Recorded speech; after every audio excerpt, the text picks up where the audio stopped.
Every day is an opportunity to become a better version of yourself. Magandang katotohanan niya na kadalasan ay hindi nagiging realidad sa buhay ng karamihan. Ang dahilan? Dahil walang malinaw na aksyon na magdudulot ng pagbabagong inaasam. May mga dahilan o excuses tayo na marahil taon na ang tinatagal na tinatanggap na nating limitasyon sa ating buhay sa halip na gawa ng paraan na ito ay ma-overcome. Meron naman talagang mga dahilang legit, pero marami din naman yung kayang solusyonan. May mga mali na ayaw pagsisihan at talikuran at patuloy pa ding ginagawa kahit na ang mga ito ay sumisira sa buhay o kaya naman ay nagsisilbing hadlang sa pagsulong. Minsan sa kaisipan na, saka na lang ako magbabago o kaya naman, wala namang mawawala. Sa totoo lang, may mga bagay na dapat na nating ibaon o ilibing ng tuluyan para mawala na ang negatibong epekto sa ating buhay. At may magandang kasanayan na dapat ibaon para sa kinabukasan. Minsan, yung mga hadlang na ayaw nating ibaon at yung magagandang ayaw nating baunin ang sanhi ng hindi pagsulong sa buhay natin.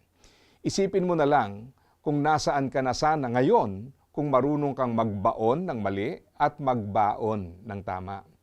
Pero kung struggle ka sa bagay na yan, pakinggan mo ang sabi sa unang Korinto chapter 10 verse 23. May nagsasabi, maaari nating gawin ang kahit ano, ngunit hindi lahat ay nakakatulong. Maaari nating gawin ang kahit ano, ngunit hindi lahat ay nakakabuti. Hindi lahat ng maaaring gawin ay nakakatulong at hindi lahat ng pwedeng gawin ay makakabuti. Minsan ang kalaban ng best ay hindi yung pinakamasama o masahol, kundi yung pwede na. Yung hadlang sa pinakamainam ay kadalasan yung katanggap-tanggap sa atin, pero hindi naman yon ang pinakamainam para sa atin. Kung gusto natin ng better results, kailangan natin ng better choices. Yung better choices na yan ay kadalasang mga tough choices. Yan yung mga kapasyahan na bunga ng determinasyon at talikuran ang pwede na at magpursige sa pinakamainam. Yung choices na yan ay yung ipagpatuloy ang tama at magandang simulain kahit na ito ay mahirap o mailap. Tandaan mo, isang buhay lang to. Kung ayaw mong pagsisihan ang kalalabasan ng buhay mo, piliin mong ibaon ang mali at baunin ang tama.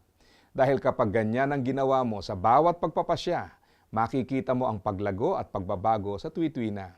Nais ng Diyos na ibigay sa iyo ang pinakamainam, pero kailangan mo ding magpasyang ito ay pagtuunan.